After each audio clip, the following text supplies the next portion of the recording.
Hey guys, so as promised, I am doing a video on how to calculate yarn weightage.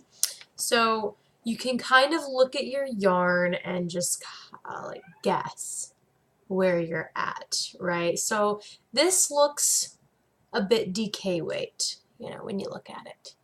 As you start unrolling your yarn ball, you'll see tiny bits that may have bloomed after washing, like right here.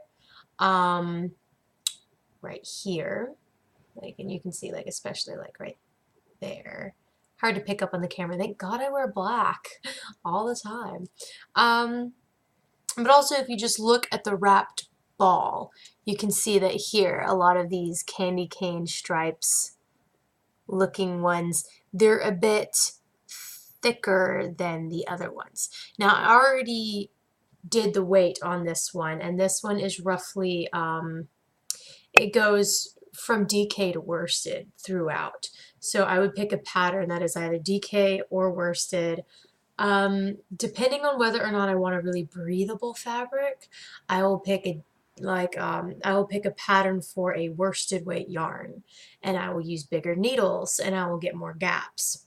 If I want this to be very airtight, like if it's like I'm going to make a scarf or a cowl or something like that, and I want it to be very tight and not very breathable, I will use DK weight pattern, smaller needles, and it will make a thicker fabric.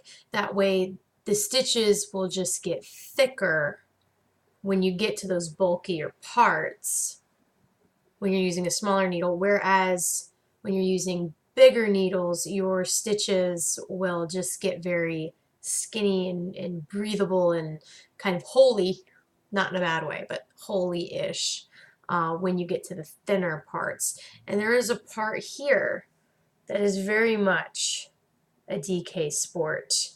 And then, like I said, ones here that are definitely worsted.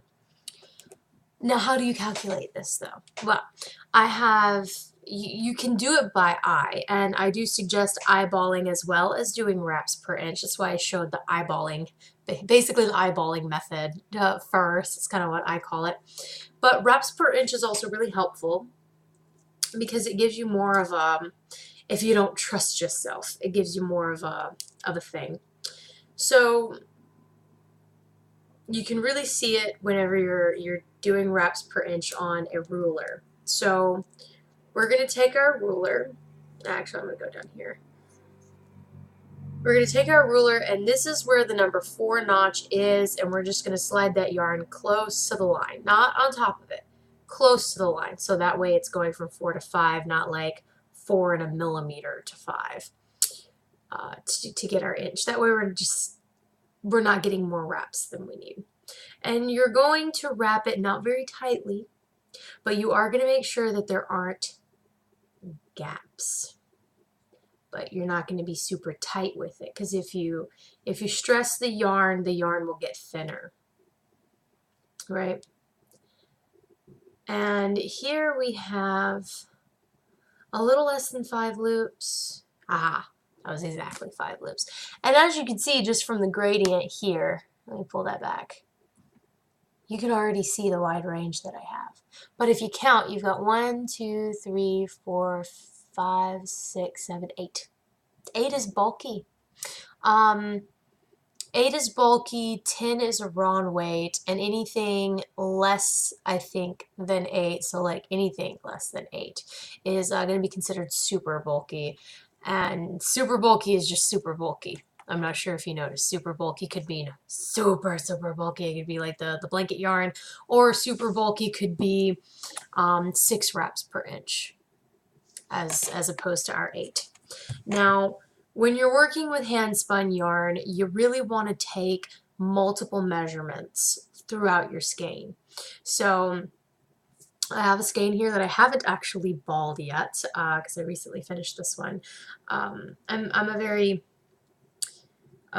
overzealous baller. I like to keep my stuff in balls just because they're way easier to store than like this. As you can see, this has gotten a little bit frazzled, so we're just going to kind of do this number here and just kind of give it a little bit more difference now.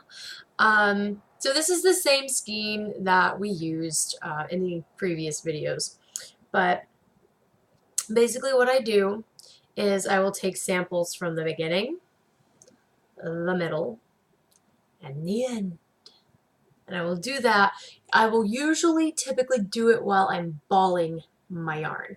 Now, I went ahead and I did it, and basically when I did it this time on a skein, still skeined, this is the method I do for still skeined yarn because you can't unwrap it while you're going, so you just kind of pick up multiple loops onto your ruler. And I find this to be very helpful. So, because you're getting multiple samples from the beginning, not just one sample from the beginning, you're getting multiple. So just watch what I mean. So we're going to stick it on 4, and we're going to do our wraps. And this is a fingering weight yarn, and it is consistent throughout, which is crazy. But also fingering weight yarns range from 18 to 20 loops, so it gives you a bit more leeway. So we took one string and we wrapped it around until we started pulling from here. You don't want to really pull from here too much. And now we're just going to pick up another loop from the beginning, and we're going to pick up where we left off and just keep looping with this strand here. Make sure there are no gaps. And we're going to pick up another strand from the beginning, pick up where we left off, and continue wrapping.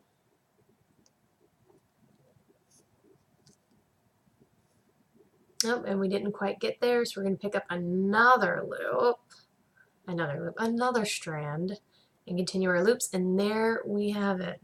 So we have 1, 2, 3, 4, 5, 6, 7,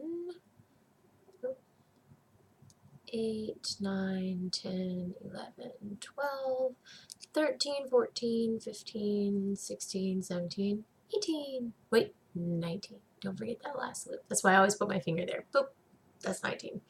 So, roughly in my loops, I have anywhere between 18 to 20, but I don't have less than 18 and I don't have more than 20. So I can definitely say with a lot of certainty that this is fingering weight. Now, whenever you eyeball it, you see here this strand is very skinny. Actually, I'm just going to use my sweater. The strand is very skinny. Now, I guess if you're just seeing a green blab and a string, you're like, well, that just looks like a string. Let me find a string that is a bit thicker, like this one. Compare those. Over my sweater, compare those. There is a visible difference there. And those are things to keep in mind. So whenever I get to this section of the yarn, my stitches are going to be very breathable, and they're going to be a little gappy. When I get to this one, this strand that's a bit thicker, they're going to be more bloomy and puffy almost, right? Depending on your needle size. So if I wanted to knit a shawl with fingering weight yarn out of this, is probably what I would end up doing, probably a shawl or something like that. I'm not sure that I would do socks for this because it is so inconsistent, but not just that it's inconsistent, but that it inconsistently goes lighter weight. If it inconsistently got heavier in places, I would do socks out of it, and I would just have the big blooming puffed out stitches in certain places, but I don't really like gaps in my socks, so I wouldn't do this for socks. So those are just how you calculate the weight of your handspun. Also, like a little bit of my thoughts and opinions on how to select patterns, because I know that whenever I first started making yarn, I never used the yarn I made. I just wanted to look at it and touch it and be like, oh, it's so pretty, I did such a good job, look what a good job I did. I was very intimidated when I started to look for patterns. So I hope my little tidbits about patterning with handspun socks were as equally helpful to you as you know, deciphering the weight of your sock. But also, like, hand spun yarns are very malleable, and what weight you choose to go for when you're selecting a pattern, or if you decide to make your own pattern. And there are a lot of tips and tricks to knitting with hand spun that I will be doing different videos for as we get along. So I hope you found this video helpful. If you have any questions, feel free to ask. If you have any comments about this, please share them so other people who watch this can also see your comments and be like, wow, that was so smart. Thank you for sharing that. You know, it's great to communicate. Um, and happy crafting to you. Don't be intimidated. It's very easy to knit with hand spun. So happy crafting and bye-bye.